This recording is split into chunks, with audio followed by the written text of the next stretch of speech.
வாங்க பச்சரிசி எள்ளு உருண்டை எப்படி செய்யறதுன்னு பார்க்கலாம். ஒரு 1/2 மணி நேரம் ஊற வச்சுக்கோங்க. ஊற வச்சு அப்புறம் நிழல்ல உணர்த்தி அரைச்சிக்கலாம். 2, 3 டைம் நல்லா கழுவிக்குங்க. கழுவிட்டு தண்ணி ஊற்றி ஊற வச்சிருங்க. 1/2 மணி நேரம் ஊறட்டு. அரிசி நல்லா 1/2 மணி நேரம் ஆயிடுச்சு. 1/2 மணி நேரம் நல்லா ஊறி வந்துடுச்சு. தண்ணி கம்ப்ளீட்டாக வடிச்சிட்டு ஒரு துணி விரித்து அதில் கொஞ்சம் நேரம் உணர விடலாம். நல்லா தண்ணி வடிச்சாச்சு. ரேஷன் வேஷ்டியாக இருந்தால் பரவாயில்ல. நல்லா துவைச்சி அலாசிட்டு அந்த காட்டன் வேஷ்டிகள் இப்படி பரவலாக போட்டுக்கோங்க. கொஞ்சம் தண்ணி உணர்றதுக்கு 1/4 மணி நேரம் இருந்தால் போது பரவலாக இருக்கட்டு. அப்போ மிக்சியில் போட்டு பவுடர் பண்ணுறது கரெக்டாக இருக்குது. ஒரு 1/4 மணி நேரம் இருக்கட்டு, அப்புறமா பவுடர் பண்ணிக்கலாம்.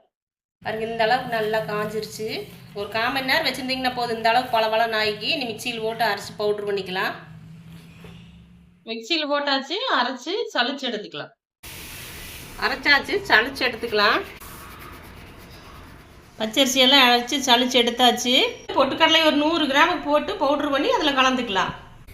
1/2 கிலோ அரிசிக்கு 100 கிராம் பொட்டுக்கடலை போகுது. 100 கிராம் பவுட்ரு பண்ணி அதோடு சேர்ந்து கலந்து பிணைச்சிக்கலாம். பச்சரிசி மாவோட பொட்டுக்கடலை மாவையும் கலந்துக்கலாம்.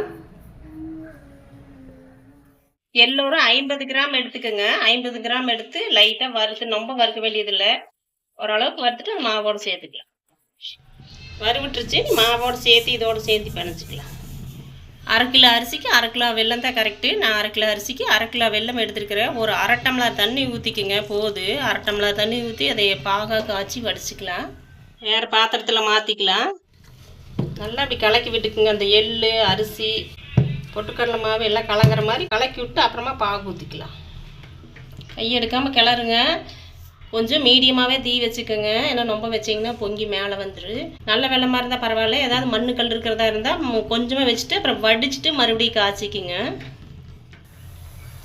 இந்த அளவுக்கு வந்தால் போதும். ரொம்ப கம்பி பதமாகவும் வர வேண்டியதில்லை. நீ ஆஃப் பண்ணிடலாம். கொஞ்சம் கொஞ்சமாக ஊற்றி கிளறிக்கலாம். கொஞ்சம் கொஞ்சமாக ஊற்றி கலக்குங்க. ஏன்னா ஒரே முட்டை ஊற்றிட்டு எச்சு கம்மி தெரியாது. பாகு எச்சா போயிடும், பத்தாமல் இருக்குது. கொஞ்சம் கொஞ்சமாக ஊற்றி கலரணும்னா தான் நம்மளுக்கு ஒரு பதம் தெரியும். ஏன்னா இருக்கிற பாகெல்லாம் ஊற்றிடலாம். நீ கரெக்டாக இருக்குது. ஆறின பிற்பாடு கையில் நல்லா பிசைஞ்சிக்கலாம். நல்லா ஆறிடுச்சு. நீ கையில் நல்லா கரெக்டான பதமாக வந்துடுச்சு. இந்த பதம் தான் கரெக்டாக இருக்குது. நம்ம உருட்டி நீ எண்ணெய்க்குள்ளே போட்டுக்கலாம். அந்த பதம் தான் கரெக்டான பதமாக வந்துடுச்சு. கரெக்டாக 1/2 டம்ளர் தண்ணி ஊற்றுங்க. பாகுக்கு கரெக்டாக இருக்குது. வாங்க நீ எண்ணெயில் போட்டுடலாம். ஃபஸ்ட்டு தட்டில் உருட்டி வச்சுக்கலாம். தட்டில் ஒரு காட்டன் துணி எடுத்து வச்சுக்கோங்க. அப்போ தான் எடுத்து உருட்டி வச்சோம்னா எடுத்து போடுற சௌரியமாக இருக்குது. அதனால் காட்டன் துணி ஒன்று விரிச்சிட்டு அது மேலே உருட்டி வச்சுக்கலாம். உருட்டி வச்சுட்டு அப்புறமா போட்டுக்கலாம் எண்ணெயில். இந்த அளவுக்கு எடுத்துக்கோங்க. எடுத்துகிட்டு இப்படி உருட்டிக்கலாம்.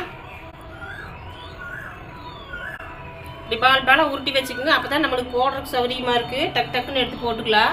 எல்லா மாவும் பாலாக உருட்டி வச்சாச்சு. நீ எண்ணெயில் போட்டுடலாம். எண்ணெய் காஞ்சிருச்சு.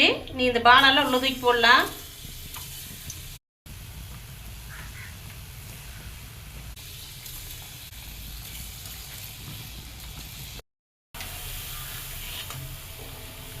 இந்த அளவுக்கு செவந்து வந்த பிற்பாடு எடுங்க. கரெக்டாக இருக்குது.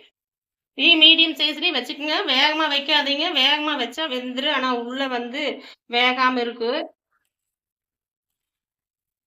அதனால் மீடியமாக வச்சு எடுத்துக்கோங்க. பச்சரிசி எள்ளு உருண்டை ரெடி. வாங்க சாப்பிட்லாம். இது 3 மாதம் ஆனாலும் கெடாது. 3 மாதத்துக்கு வேணாலும் நீங்கள் வச்சு சாப்பிட்லாம். எங்கள் அம்மா சின்ன வயசாக இருக்கையில் அடிக்கடி செஞ்சு கொடுப்பாங்க. ரொம்ப டேஸ்ட்டாக இருக்குது. ட்ரை பண்ணி பாருங்கள். எப்படி இருக்குதுன்னு கமெண்ட்டில் சொல்லுங்கள்.